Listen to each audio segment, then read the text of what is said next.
The Count of Monte Cristo by Alexandre Dumas. Chapter 41. The Presentation. When Albert found himself alone with Monte Cristo, "My dear Count," said he, "allow me to commence my services as cicerone by showing you a specimen of a bachelor's apartment.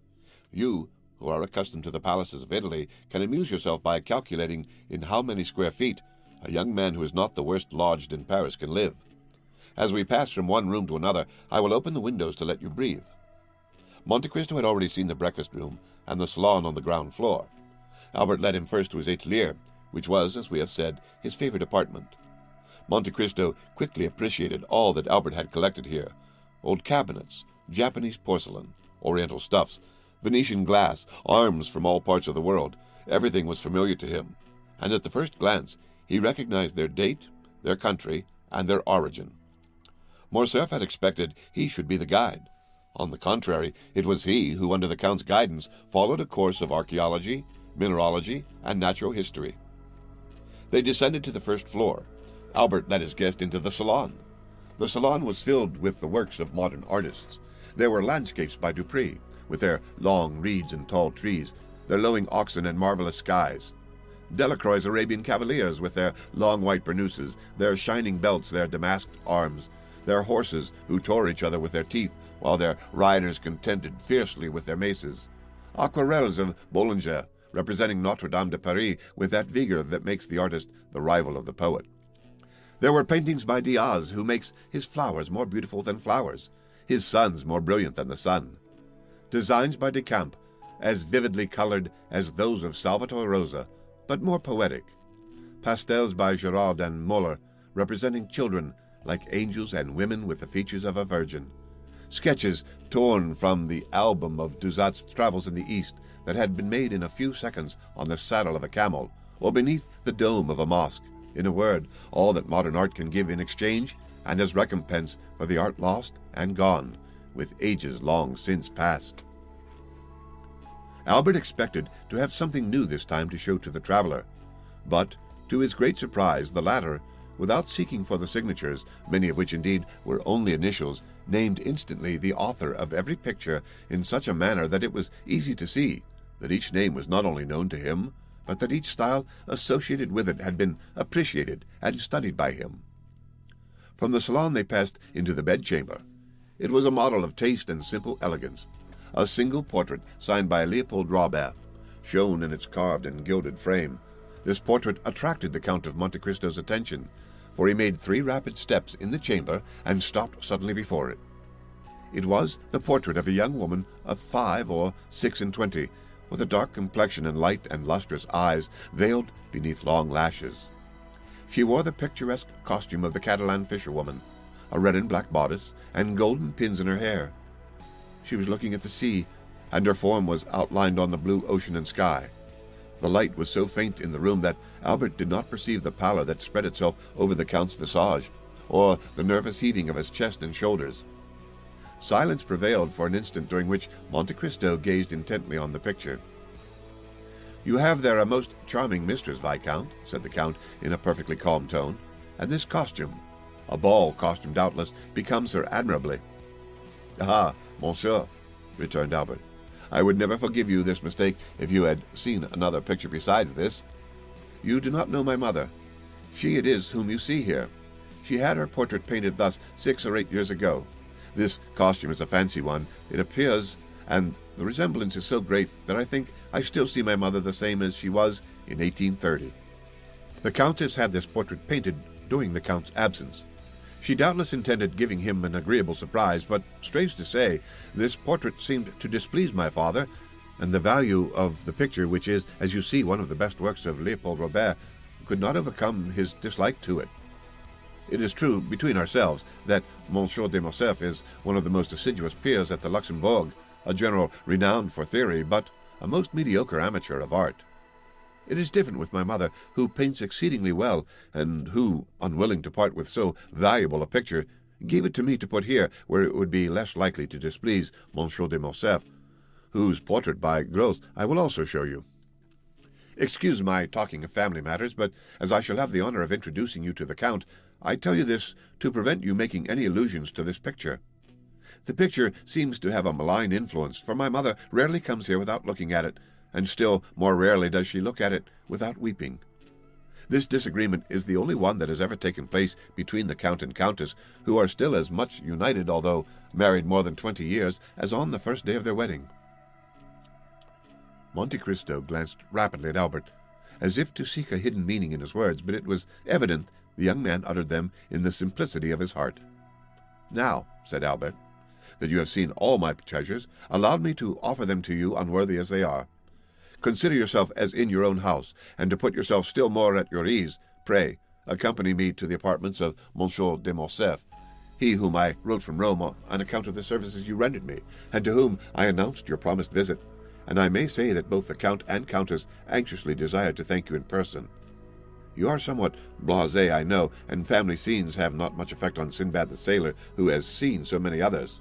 However, accept what I propose to you as an initiation into Parisian life, a life of politeness, visiting, and introductions."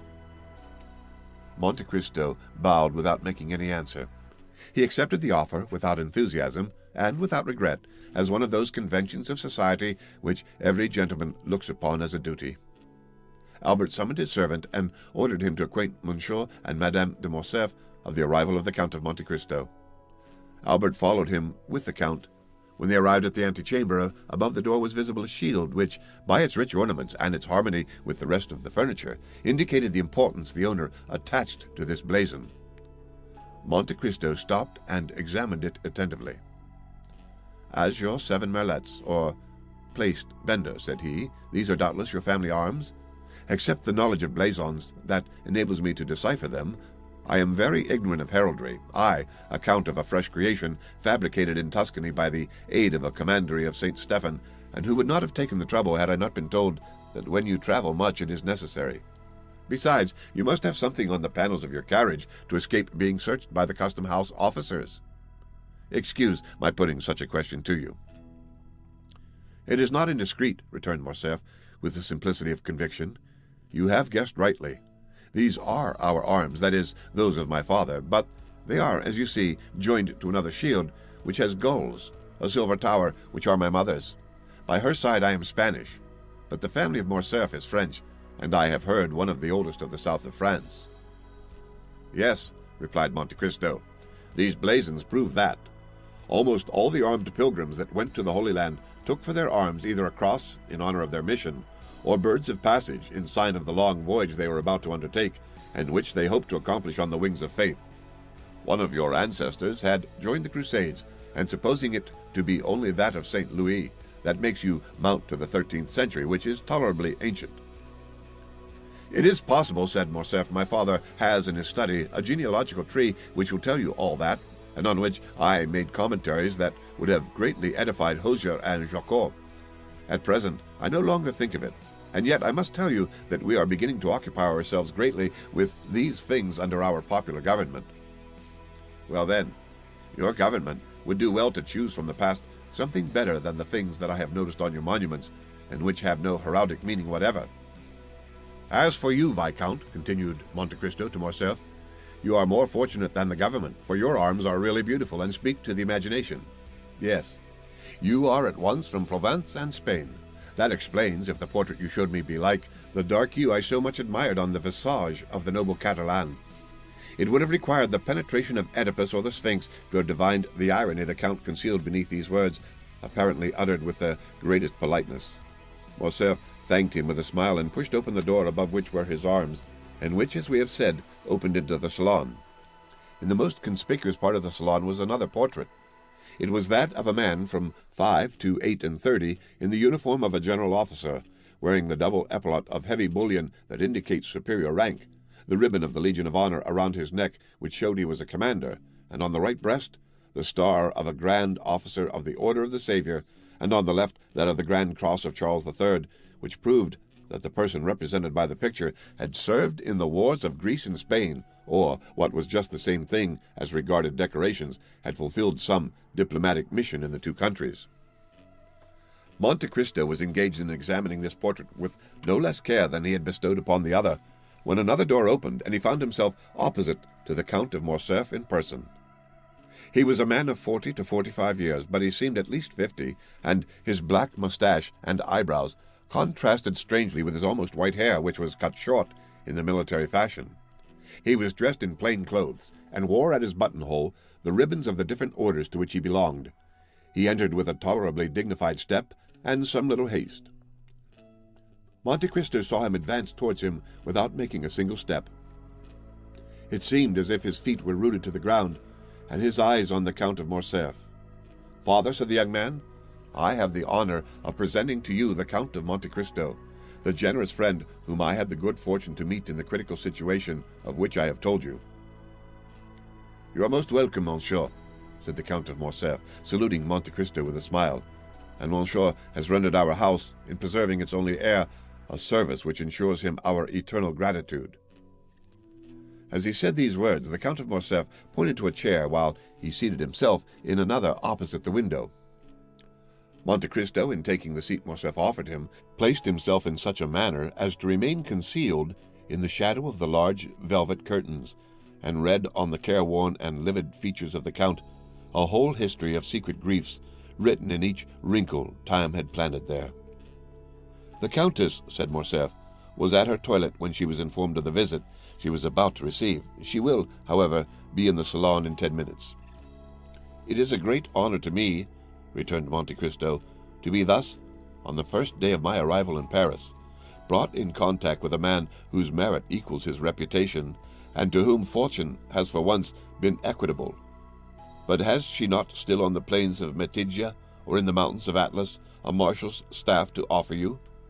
"Oh," replied Morcerf, reddening slightly, "I have left the service, monsieur. Made a peer at the Restoration, I served through the first campaign under the orders of Marshal Beaumont. I could therefore expect a higher rank, and who knows what might have happened had the elder branch remained on the throne. But the Revolution of July was, it seems, sufficiently glorious to allow itself to be ungrateful, and it was so for all services that did not date from the imperial period. I tendered my resignation, for when you have gained your epaulets on the battlefield, you do not know how to maneuver on the slippery grounds of the salons. I have hung up my sword, and cast myself into politics. I have devoted myself to industry. I studied the useful arts. During the 20 years I served, I often wished to do so, but I had not the time." "These are the ideas that render your nation superior to any other," returned Monte Cristo. "A gentleman of high birth, possessor of an ample fortune, you have consented to gain your promotion as an obscure soldier, step by step. This is uncommon. Then become general, peer of France, commander of the Legion of Honor, you consent to again commence a second apprenticeship without any other hope or any other desire than that of one day becoming useful to your fellow creatures. This, indeed, is praiseworthy. Nay, more, it is sublime." Albert looked on and listened with astonishment. He was not used to see Monte Cristo give vent to such bursts of enthusiasm. "Alas," continued the stranger, doubtless to dispel the slight cloud that covered Morcerf's brow, "we do not act thus in Italy. We grow according to our race and our species, and we pursue the same lines, and often the same uselessness all our lives." "But, monsieur," said the Count of Morcerf, "for a man of your merit, Italy is not a country, and France opens her arms to receive you. Respond to her call. France will not perhaps be always ungrateful. She treats her children ill, but she always welcomes strangers." "Ah, father," said Albert with a smile, "it is evident you do not know the Count of Monte Cristo. He despises all honors and contents himself with those written on his passport." "That is the most just remark," replied the stranger, "I ever heard made concerning myself." "You have been free to choose your career," observed the Count of Morcerf with a sigh, "and you have chosen the path strewed with flowers." "Precisely, monsieur," replied Monte Cristo, with one of those smiles that a painter could never represent, or a physiologist analyze. "If I did not fear to fatigue you," said the general, evidently charmed with the Count's manners, "I would have taken you to the chamber. There is a debate very curious to those who are strangers to our modern senators." "I shall be most grateful, monsieur, if you will at some time in the future renew your offer, but I have been flattered with the hope of being introduced to the Countess, and I will therefore wait." "Ah, here is my mother," cried the Viscount. Monte Cristo turned round hastily and saw Madame de Morcerf at the entrance of the salon, at the door opposite to that by which her husband had entered, pale and motionless. When Monte Cristo turned round, she let fall her arm, which, for some unknown reason, had been resting on the gilded doorpost. She had been there some moments, and had heard the last words of the visitor. The latter rose and bowed to the Countess, who inclined herself without speaking. "Ah, good heavens, madame," said the Count. "Are you ill, or is it the heat of the room that affects you?" "Are you ill, mother?" cried the Viscount, springing towards her. She thanked them both with a smile. "No," returned she, "but I feel some emotion on seeing, for the first time, the man without whose intervention we should have been in tears and desolation. Monsieur," continued the Countess, advancing with the majesty of a queen, "I owe to you the life of my son, and for this I bless you. Now, I thank you for the pleasure you give me in thus affording me the opportunity of thanking you, as I have blessed you, from the bottom of my heart." The Count bowed again, but lower than before. He was even paler than Mercédès. "Madame," said he, "the Count and yourself recompense too generously a simple action. To save a man, to spare a father's feelings or a mother's sensibility, is not to do a good action, but a simple deed of humanity." At these words, uttered with the most exquisite sweetness and politeness, Madame de Morcerf replied, "It is very fortunate for my son, monsieur, that he found such a friend, and I thank God that things are thus." And Mercédès raised her fine eyes to heaven with so fervent an expression of gratitude that the Count fancied he saw tears in them. Monsieur de Morcerf approached her. "Madam," said he, "I have already made my excuses to the Count for quitting him, and I pray you to do so also. The sitting commences at 2. It is now 3, and I am to speak." "Go then, and Monsieur and I will strive our best to forget your absence," replied the Countess, with the same tone of deep feeling. "Monsieur," continued she, turning to Monte Cristo, "will you do us the honor of passing the rest of the day with us?" "Believe me, madam, I feel most grateful for your kindness, but I got out of my traveling carriage at your door this morning, and I am ignorant how I am installed in Paris, which I scarcely know. This is but a trifling inquietude, I know, but one that may be appreciated." "We shall have the pleasure another time," said the Countess. "You promise that?" Monte Cristo inclined himself without answering, but the gesture might pass for assent. "I will not detain you, monsieur," continued the Countess. "I would not have our gratitude become indiscreet or importunate." "My dear Count," said Albert, "I will endeavor to return your politeness at Rome, and place my coupe at your disposal until your own be ready." "A thousand thanks for your kindness, Viscount," returned the Count of Monte Cristo, "but I suppose that Monsieur Bertuccio has suitably employed the 4 hours and a half I have given him, and that I shall find a carriage of some sort ready at the door." Albert was used to the Count's manner of proceeding. He knew that, like Nero, he was in search of the impossible, and nothing astonished him. But wishing to judge with his own eyes how far the Count's orders had been executed, he accompanied him to the door of the house. Monte Cristo was not deceived. As soon as he appeared in the Count of Morcerf's antechamber, a footman, the same who at Rome had brought the Count's card to the 2 young men and announced his visit, sprang into the vestibule, and when he arrived at the door the illustrious traveller found his carriage awaiting him. It was a coupe of Kohler's building, and with horses and harness, for which Drake had, to the knowledge of all the lions of Paris, refused on the previous day 700 guineas. "Monsieur," said the Count to Albert, "I do not ask you to accompany me to my house, as I can only show you a habitation fitted up in a hurry, and I have, as you know, a reputation to keep up as regards not being taken by surprise. Give me, therefore, 1 more day before I invite you. I shall then be certain not to fail in my hospitality." "If you ask me for a day, Count, I know what to anticipate. It will not be a house I shall see, but a palace. You have decidedly some genius at your control." "Ma foi, spread that idea," replied the Count of Monte Cristo, putting his foot on the velvet-lined steps of his splendid carriage, "and that will be worth something to me among the ladies."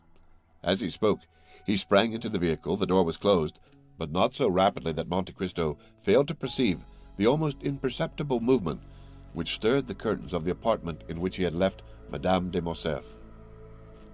When Albert returned to his mother, he found her in the boudoir reclining in a large velvet armchair.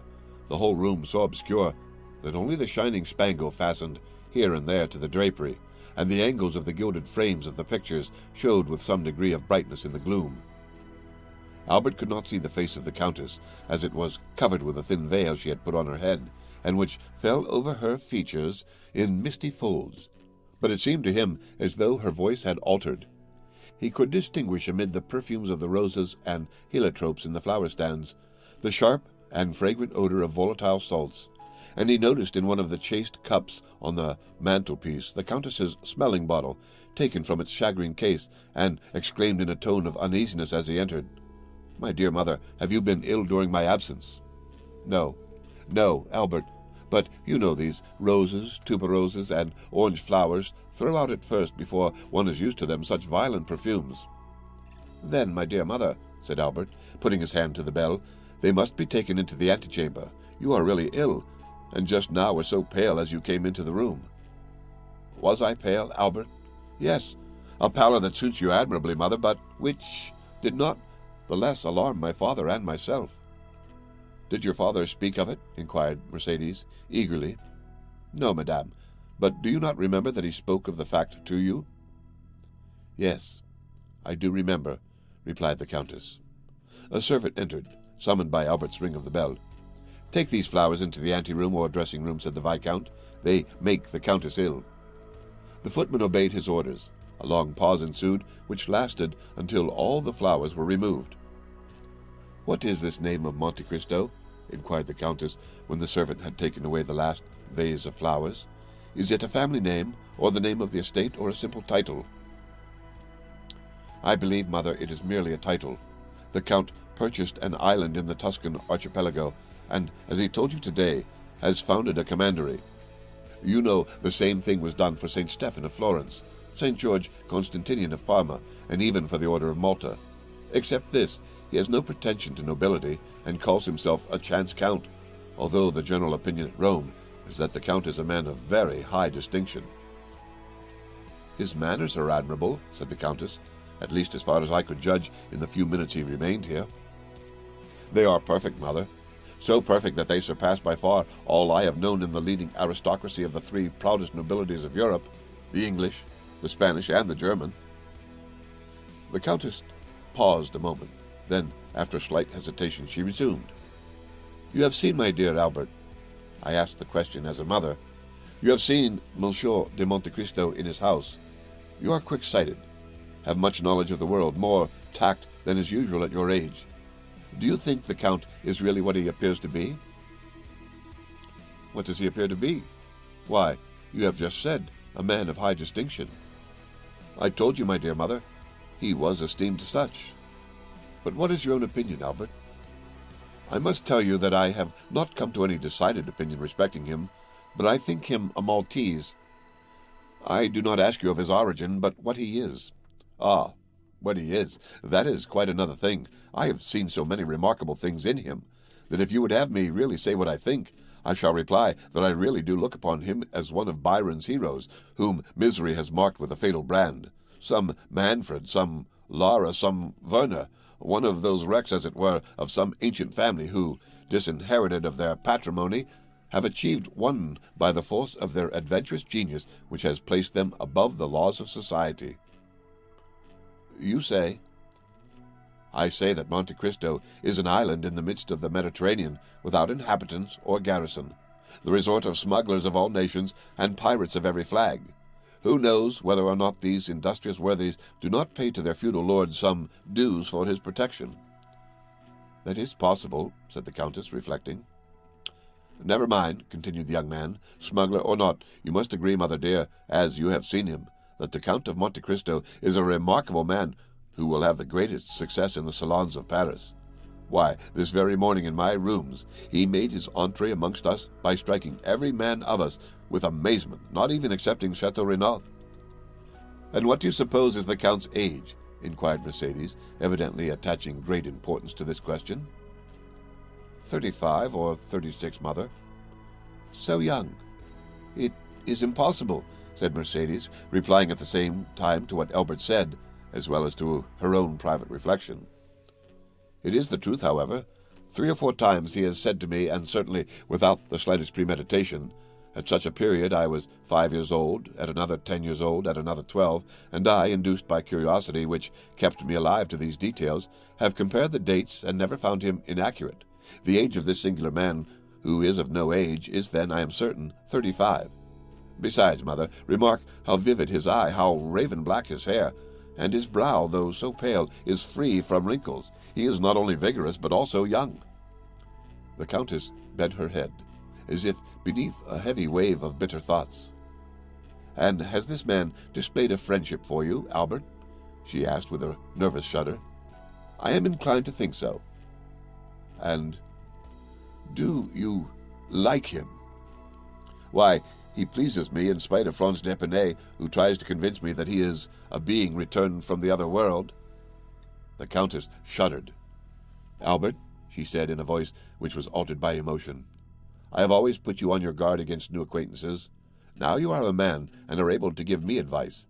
Yet I repeat to you, Albert, be prudent."